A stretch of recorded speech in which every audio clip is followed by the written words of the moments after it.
All right, this is a Las Vegas Sun podcast, The Rebel Room. I'm Ray Brewer alongside Mike Grimala. Giving the people what they want. Another football season starts with camp tomorrow. Basketball is trying to build off that NIT run, finishing up the summer workout session. We're here to kind of break it all down for you. And Mike, usually we talk back and forth before the show so you kind of know what I'm getting at. Today I didn't want to do this because I want to kind of trick you a little bit. Oh, you're going to throw something at me. I'm going to throw a little bit of a curveball. Okay. Okay, I'm ready. Okay. I'm going to give you one name, and you try to tell me what I could potentially be getting at. Okay. Cody Doolin. Cody Doolin. You're wondering if... Why don't you say who he is first for our listeners? Cody Doolin was a basketball player, a grad transfer that came in for 1 year. There was a big hole at point guard that season. He came in, I believe, from San Francisco, and he put up good stats at USF. He came in. There was the expectation that he was going to be like the missing piece for that roster. But he came in. He was pretty underwhelming. Athletically, he couldn't really hack it in the Mountain West. The team was bad that year. And I believe everyone got fired. That Michael couldn't have been a better description. That's a succinct history. Now, do you want me to guess at what you're getting at? Sure, go ahead. That's the reason I brought it up because I think I'm about to make a good point. But go ahead. Are you worried that this year's recruits or transfer portal additions are more like Cody Doolin and less like, the Boons or the players that were actually productive last year? Are you worried about how well they're going to transfer this year? So, wrong sport. Okay. My theory is UNLV football believes that it could be a playoff team, right? New 12-team playoff. College football playoffs. There's one team coming from a division like UNLV is in. Group of 5 has one guaranteed spot. And it could very well be UNLV against Boise for the Mountain West Championship again, with the winner getting that spot. And Case Kiefer, whose opinion we respect, he works with us at the Sun, he told me that UNLV's roster is disgustingly good and head and shoulders better than anybody in the Mountain West. And they're going to win some games that we may not think. They're loaded. They're loaded. I have them at 6-6 based on my alumnus pessimism history, right? Every time I pick them to do good, they don't go to a bowl game. 6-6, I think there's the way the schedule, works out, I think there's some loopholes. What I'm worried about, Michael, is, right, they're coming off that 9-1 season. They'd won 6 of 7. The go-go offense was going all over, right? Won some games at the buzzer, had some good comebacks, but still 9 wins. Barry Odom's Jesus, and we're going to name it. It'll go Tarkanian Boulevard to the right, the Odom Road. So one of those magical seasons, everything sort of went their way. Correct. Is Matthew Slucka from the Holy Cross Crusaders. My hometown, Holy Cross, Worcester, Mass. Go on. From wherever you're from, Michael, who threw for like 6,000 yards last year, 59 touchdowns, 15 interceptions, rushed for a ton of more yards, full threat, go. Do you think he has any chance of running into kind of what Cody Doolin did, where he was just overwhelmed at this enhanced level? Yeah, so I do see where you're coming from. Do you see where I was trying to go? Okay. It's a big step up in competition from Division II or, and let me correct FCS myself. now. Those were his career numbers. Last year he passed for 1,700 yards, 20 touchdowns, and 5 interceptions. Yeah, and Holy Cross is sort of the UNLV of that Division II, whereas they have a crazy offense. They had 2 or 3 spectacular seasons. Their coach got poached by, I believe, James Madison because they were running just a unique offense in the Patriot League there and just dominating. And Sluka's got 1 year of eligibility left. And The one thing, if you want me to give you the glass half full version, is that it's not like UNLV was the only school that wanted him. Like there were Power 5 teams that were recruiting him, that were interested in bringing him in. He's a guy who maybe a little bit more, he's a dynamic runner. And then the other thing I would say to maybe calm you is that from what we've seen of the go-go offense in Brendan Marion's system, it seems pretty quarterback friendly. If you look at last year, Doug Brumfield was the starter the whole offseason. Training camp, he's getting all the snaps. Practice, his first 3 weeks, he's getting all the snaps. He gets hurt. What do? They throw in a redshirt freshman who's got a minimum of practice reps, and he's great. He's Mountain West Freshman of the Year. He puts up spectacular numbers, a bunch of comeback wins, and he was so good that USC just had to have him. Correct. So, to me, the outside looking in, this offense looks very quarterback friendly. The running game is unbelievable. They're gonna lead the Mountain West in rushing touchdowns, and they're gonna score a ton of points. The offensive line is great.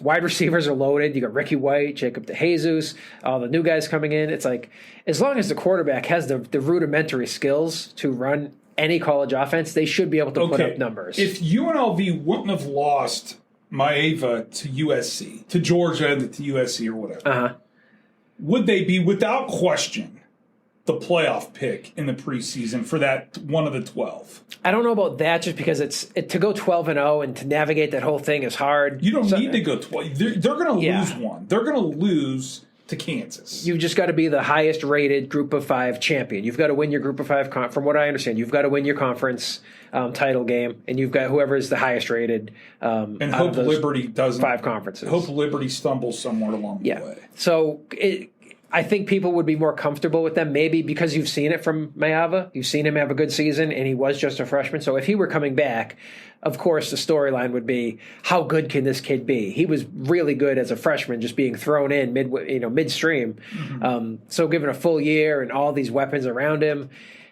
is he the Mountain West Player of the Year? He probably would have been the preseason quarterback for the all-conference team. He would have been one of the favorites for Player of the Year, up with Ashton Gianti. And there would have been fewer questions. I think what's exciting about Sluka is that he brings that running dynamic. He is a talented runner. He's a bulldozer. He's going to have some spectacular. I'm confident in saying that he is going to have some spectacular runs this year. Stuff that we didn't really see. How many times were you watching UNLV last year and they ran a keeper for Maeva or an option, and he got like 12, 15 yards, and he's just like tripped up by the ankle, and you're like, oh, that's a good play, but he could have busted it. Sure. Like those plays are going to go the distance this year. And all Sluka has to be able to do is hit the rudimentary passes, hit Ricky White when he's open, hit DeJesus in the flat. As long as he can do that competently, I still feel like they're going to have the best offense in the Mountain West. So that's where I stand on that. And so now I'm worried. Listen, this guy, the one thing you didn't mention that I think is extremely important is two things, actually. One is the kid started a lot of football games. And he's been in subdivision playoff games. Very experienced, very mature. And also, we all know that this is a pay year for Odom, right? He had the great 9-win season, was mentioned for a lot of jobs last December and January, chose to stay at UNLV. And if he wins 9-10 games again, he's adding millions of dollars to his yearly salary. Yes. And again, I have never, and I've been around UNLV football, Mike, since I was a student there in the late 90s. And oftentimes the narrative in the preseason is, what can we do to get to 6 wins? And usually it's like, hey, people are sleeping on us. We've got a chance to do this. Could never win on the road. And 2 wins was kind of the ceiling, right? Beat Reno, get the basketball, whatever your mindset is. This team has this confidence that they're good. And that's I've never seen this before. Well, I've got a story out. It's a little training camp preview, and that was basically the lead to the story, which is basically, 5 All Mountain West first team selections, the conference, defensive player of the year, multiple offensive players on All American watch lists. Like, it's crazy to think about UNLV in those terms, Correct. but that's where they are now. Like you've seen so much that it's hard for you to I get it that it's hard for you to I'm like a battered spouse. Yeah, right. I didn't want to say that because it's a sense that that's but yes, exactly. And correct. You've been hurt many times before. I really don't think you have to worry about 6 wins. I think they're going to blow past that. I really don't. They've got Sluka. Yes, the quarterback is a question mark. Technically, let's be fair to the other quarterbacks in the room. Yes, there's a competition. I used air quotes. Yeah. Nobody can see that. That's what I was going to bring up. There's in as much as Sluka is a question mark, they've also got Haj Malik Williams, who put up really good numbers in the spring game. He looked fine in the spring.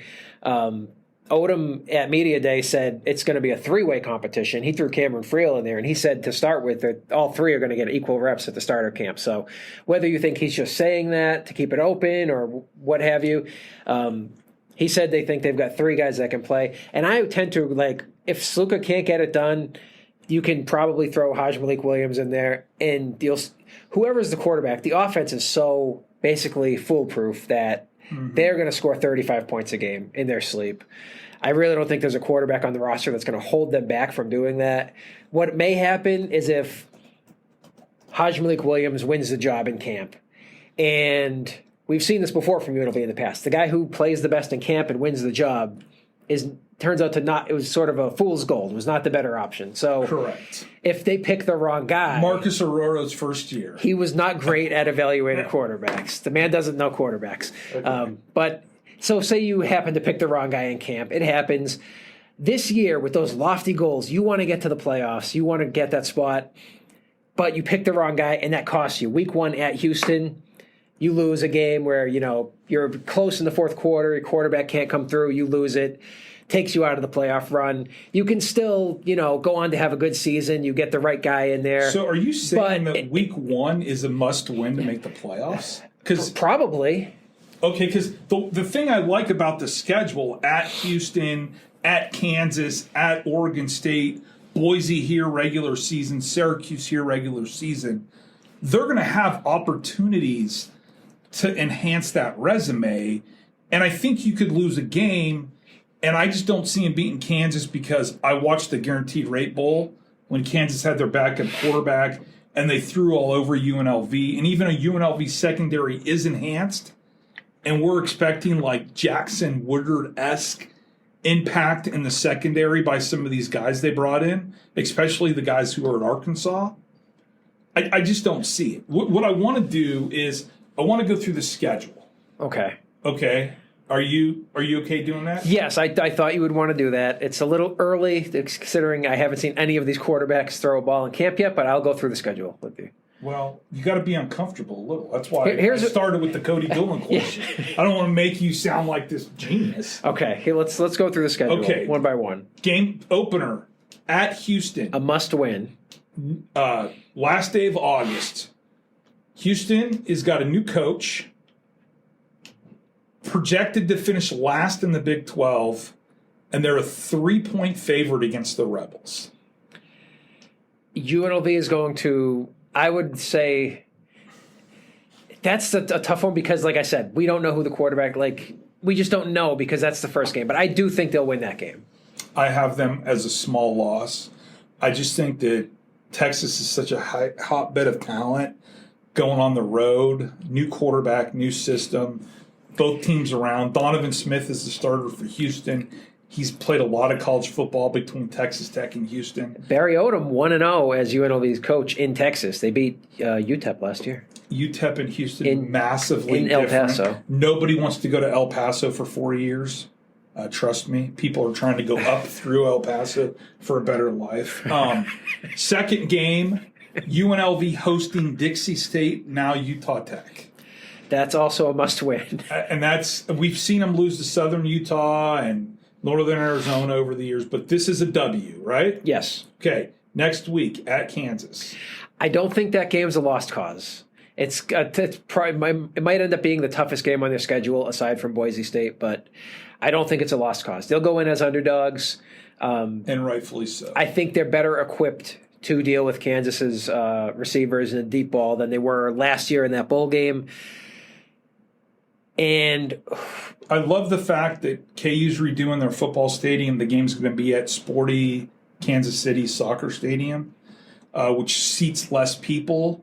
And listen, Jalen Daniels was great last year for them, but had a back injury, which to me is like a flat tire that you could never fix. Don't know how he's going to be. But you're right. UNLV is going to be a dog. I have them losing that. In my head, they're 1-2. And the question I would have for that game is, I believe Kansas would then become the first team to play UNLV with this go-go offense twice. This would be the second time they've seen it. Correct. So what does that do? Like, because they sprung it on everyone kind of in the Mountain West last year. No one was really prepared for it. This is the first team that's already played against it. So does that have an impact? I think that game is probably a loss if you ask me to pick it right now, but I think they got a shot. So I've got them 2-1. You've got them 1-2. Okay, next. But at 1-2, they're pretty much out of the playoff running at that point. Are we putting that hope away? Correct. Even though if you did finish, 10-2 with winning the Mountain West Championship game, and if Liberty, who I assume is going to win the Conference USA, stumbles a little bit. In Mountain West, keep in mind, they have Boise State in the regular season. So if Correct. they play them in the regular season, and then if Boise's in the title game, you've got to play them twice. So you've maybe got to beat them twice. Which would be 3 times of them guarding the go-go offense. Yes, but so that's also going to be tough. Okay, so next up, league opener against Fresno. UNLV almost beat them on the road last year at Fresno while not playing a very good game, in my opinion. I thought that was they were on a good run. They just were kind of off. They had a couple goal line opportunities. They couldn't get it in. Now they're at home for this one. I think that's a win for them. I do too. New staff. Head coaches walked away at Fresno. Health reasons. Just after media day, the day after media day. To me, that's a win. I got them 2-2. What do you know about Syracuse, this next team, to jump ahead? Okay, so Syracuse, October 4th. So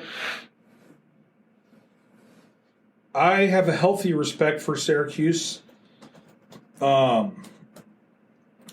because the quarterback was Kyle McCord, right, is going to be their quarterback. And he helped Ohio State win a bunch of games last year.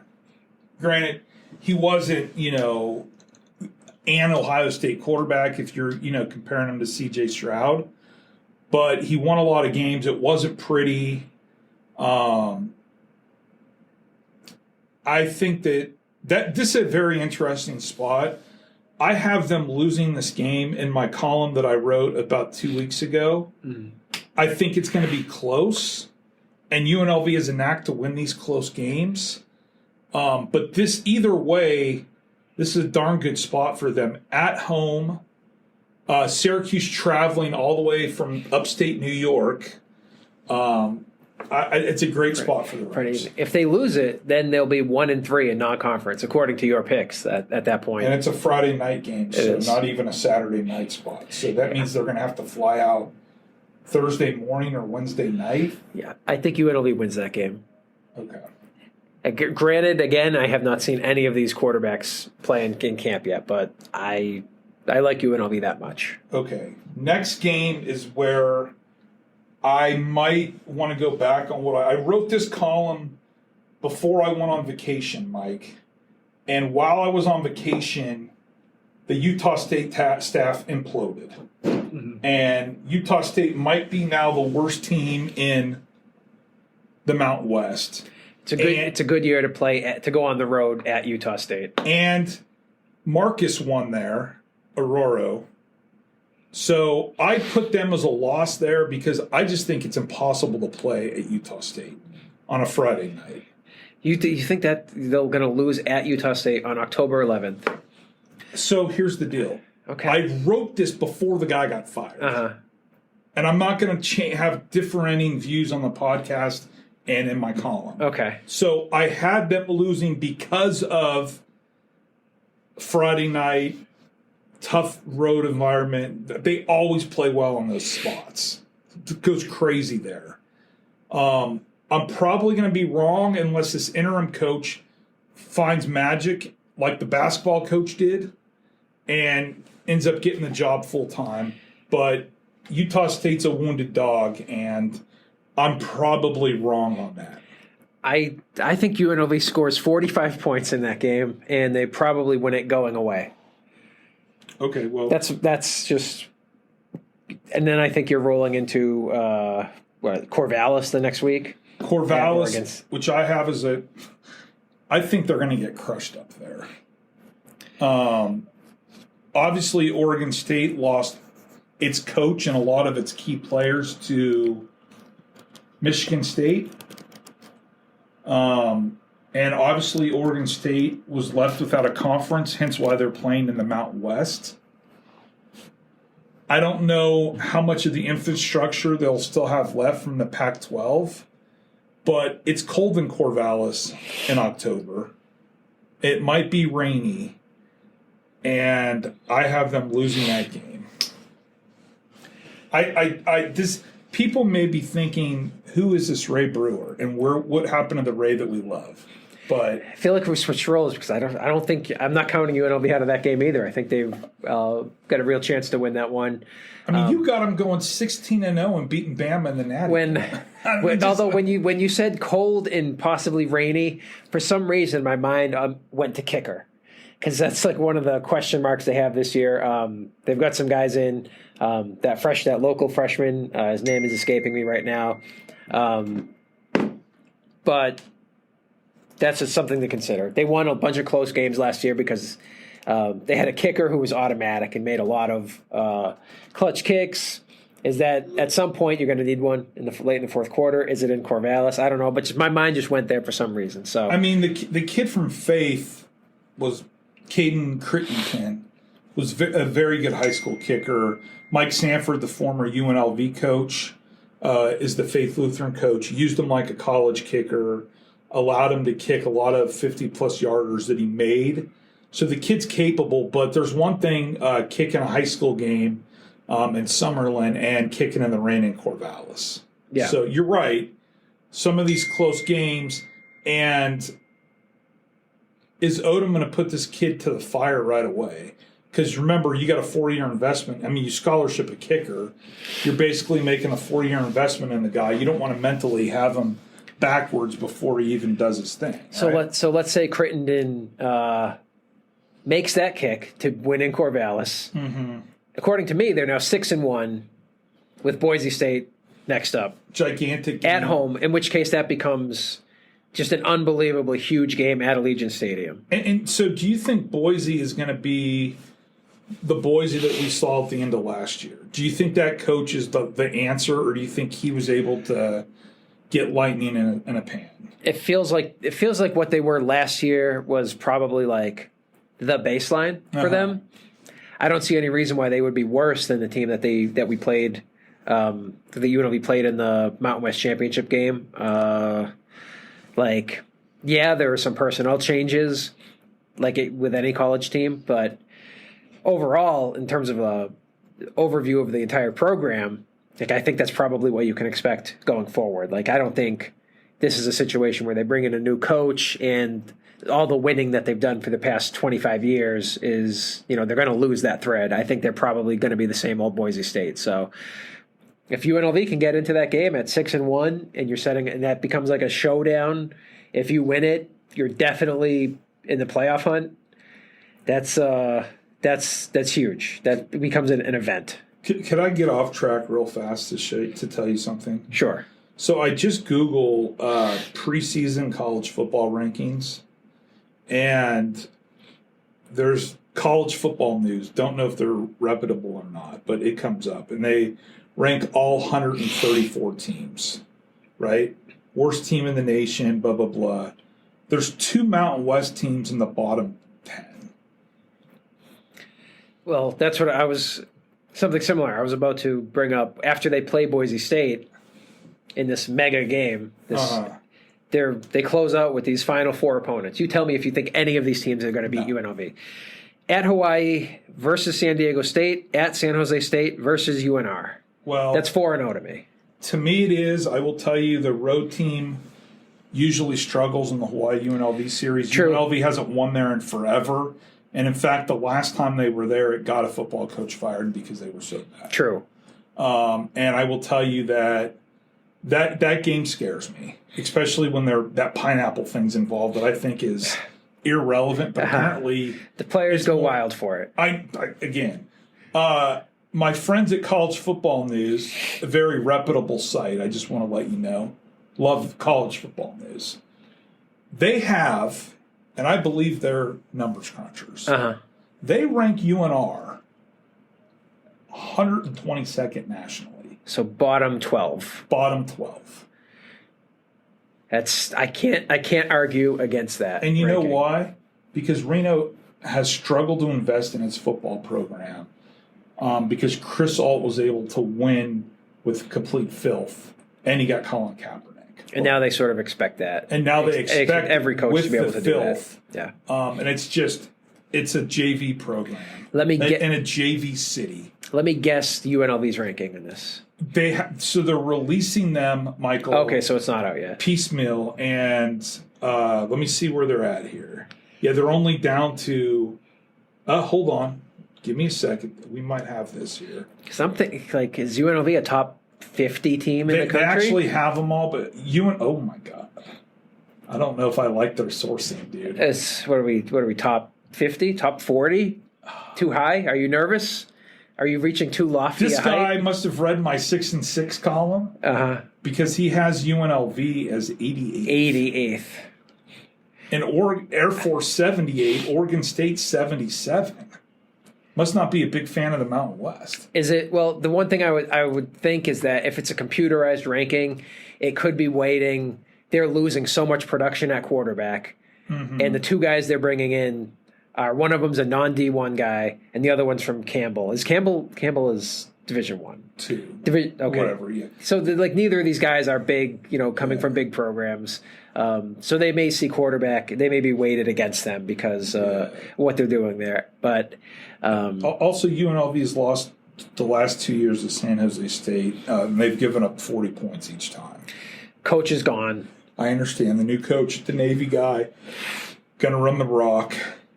They're not going to put up that kind of production. But again, 88th. That is crazy.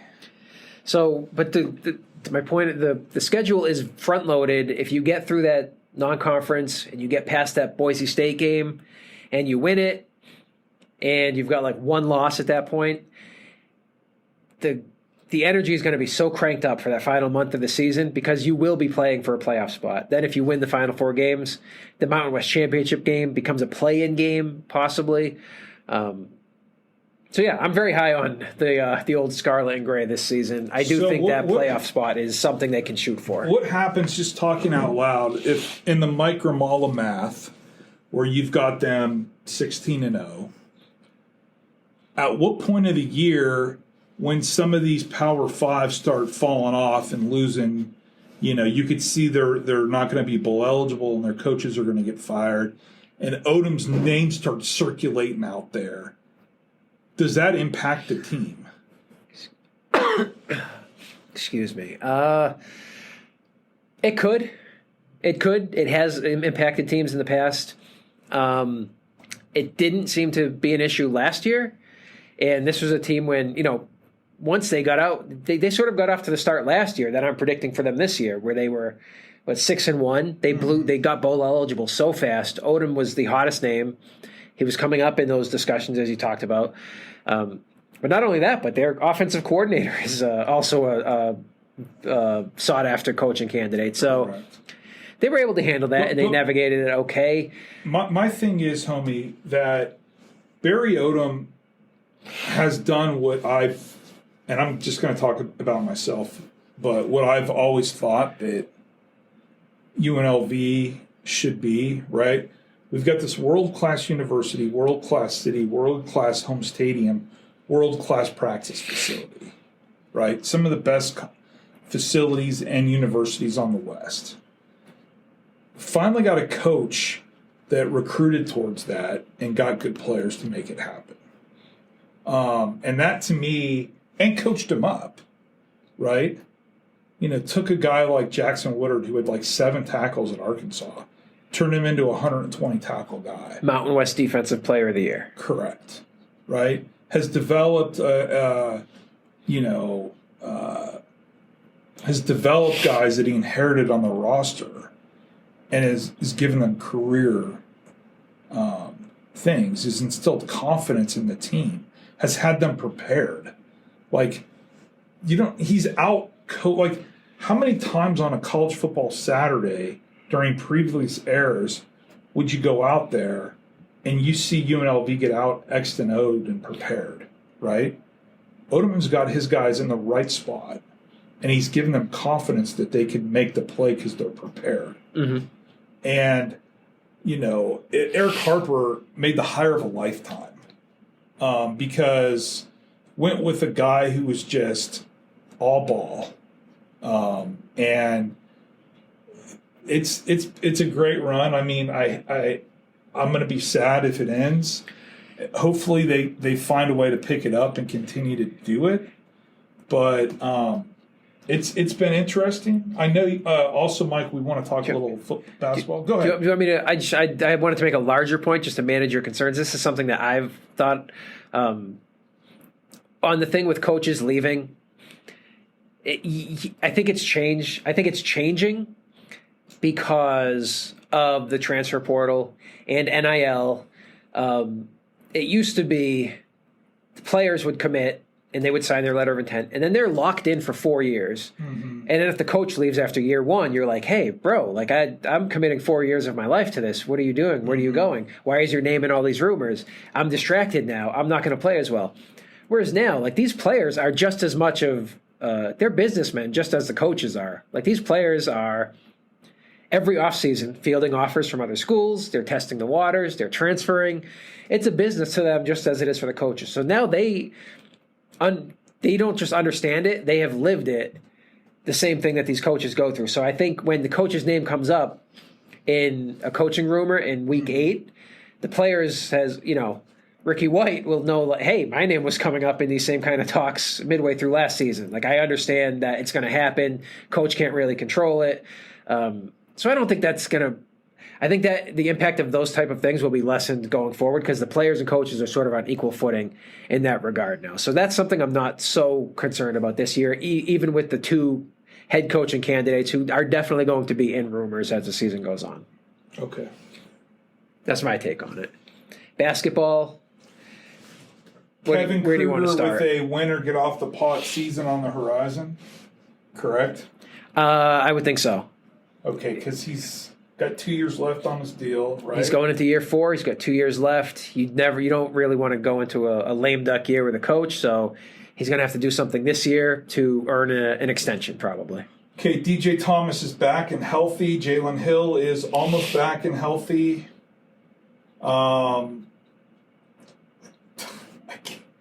I still don't know who's going to score for him, but I'll let you tell me. I can't say that the roster is as good as it was last year in terms of talent. Like, last year, they were big, they were physical, they had just bodies at a lot of different positions. They could overwhelm other teams with talent. This year, I don't think they had as much NIL money to spread around. I don't think they had as many big-ticket acquisitions. I think they did add some solid guys that can help them. Stylistically, maybe some guys are better fits. I think they're placing a lot of hope on DJ Thomas just becoming awesome. Like, he was really good last year, way better than anyone could have thought as a freshman. He never really hit a freshman wall. He never had a lull. He never made freshman mistakes. He was just really good. And so if he becomes, 24 points a game and he's shooting 50% and he's just the best player in the Mountain West head and shoulders, he can drag them to an NCAA tournament possibly. I think that's probably what if you're going to pin your hopes on this team winning a bunch of games and being on Selection Sunday, you are pinning that on DJ Thomas being great. Well, I've always been a best player on the court type of guy. They'll have it on most nights. So that's good. I can't believe UNLV hasn't been to a tournament in 12 years or whatever. It's, I don't know how you get it fixed, because the only way to win now is NIL money. And, no matter who is sitting in that coach's box, if you don't have the money to go around, like everybody will say, oh, TJ Otzlberger, look what he's done at Iowa State. He wouldn't have done that here. Doesn't have the resources. He was recruiting guys that are now at Pacific and Fresno, with the exception of one guy. It's frustrating for you. It's frustrating for UNLV because they've had good players, like NCAA caliber players, come through. It's just they only have one of them at a time. If this team keeps Keyshawn Gilbert from transferring before last season, and you add DJ Thomas, and that's your backcourt, wipe your head. You can just set your watch to it on day one. That team would have been in the NCAA tournament last year. If E.J. Harkless had another year of eligibility, if Bryce Hamilton comes back for another year, if Donovan Williams comes back for another year, they've had guys who are capable of, these guys are worthy of playing in the NCAA tournament, but it seems like UNLV's always got one guy, and then the rest of them are filling holes or soaking up minutes, and that's kind of frustrating to watch. So I don't know what the solution is other than, continue to hit the portal, try to get some of these gems to land at the same time. Keelan Boone, good example. He's a guy who's fighting for another year of eligibility. If he gets it and can come back to UNLV, that's a tournament team. But it's just the timing has been off. But he wouldn't come back to UNLV.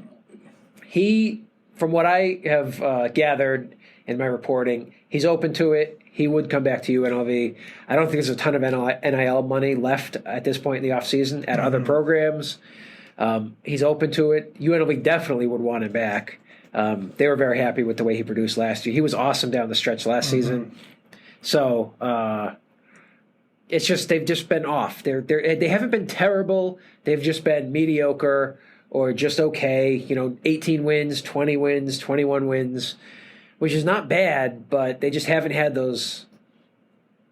They haven't had a whole team full of really good players in, like you said, 12 years now, and that's tough. They've got DJ Thomas. Can someone else make a leap around him? I think is what you're maybe waiting for.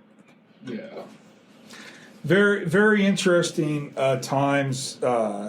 Again, it's still kind of awkward for us people that have been around the university for decades to see football kind of be the team of interest, or the team that has the best chances for success, where basketball is, can they put together a run and potentially hear their names called to go play in a playing game of the tournament. Before we end the podcast, can I ask you one finger on the pulse question? Because no one, you more than anyone have your finger on the pulse of Las Vegas. Say UNLV goes week one, they win at Houston, they win, 41-14, and they look unbelievable. And they come back for that home game, week two. What's Allegiant Stadium look like? Does it take more than one great season to get people on board? So here's the problem with that. Great concept, but look who they're playing and look at the weekend. As Utah Tech, right? It's Utah Tech, and isn't it Labor Day weekend, or is that the first weekend? Utah Tech is September 7th. When is Labor Day? It's Saturday. Year? That I don't know without looking. Okay, let me Google. When is Labor Day? Labor Day is actually the weekend of the Houston game. Okay. So theoretically, folks' calendars would be open, but again, who wants to watch Utah? Well, let me rephrase the question then. They win at Houston. They stomp Utah Tech at home. They go out week 3. They win at Kansas on ESPN in a marquee game. They're 3-0. They come back. Mountain West first game versus Fresno State at Allegiant Stadium. To me, you would get a crowd similar to the Boise game. You think you could get like 25,000, 30,000? Yeah. I'm sure the coaches and the players would take that for week 4, considering where they've been in previous years. You won't get it for Dixie State. Yeah. So I'm just curious how much did they penetrate the local culture with that one season last year? Because, they didn't win the Mountain West Championship game. They lost the bowl game. How much of that is going to carry over? So I'm just curious to see that, how the locals respond to them early in the season. Like you said, it's weird to have the football team be the team of interest here at UNLV, but that's something I want to see. I want to see it too. I mean, that's what's missing from all this is fan engagement and interest. When basketball is good and the Thomas and Mack has people, it's a darn fun game to watch. When they're struggling to beat San Jose State, it sure sucks. Yeah, and when people around town, they love talking UNLV basketball. Like in the course of my day, if I meet someone and tell them what I do for a living, they're like, oh, they've always got something to say about UNLV basketball. They want to have a conversation. Whereas UNLV football, it hasn't really been like that in years past. So I'm just sort of wondering what the equilibrium is between those two programs now. Like I said, I'd like to have this conversation in March after both seasons are complete. But we could be looking at 2 coaching changes. We could be looking at a playoff berth in an NCAA tournament. We could be looking at a bowl game and an NCAA tournament. We could be looking at 2 losing seasons. Who knows?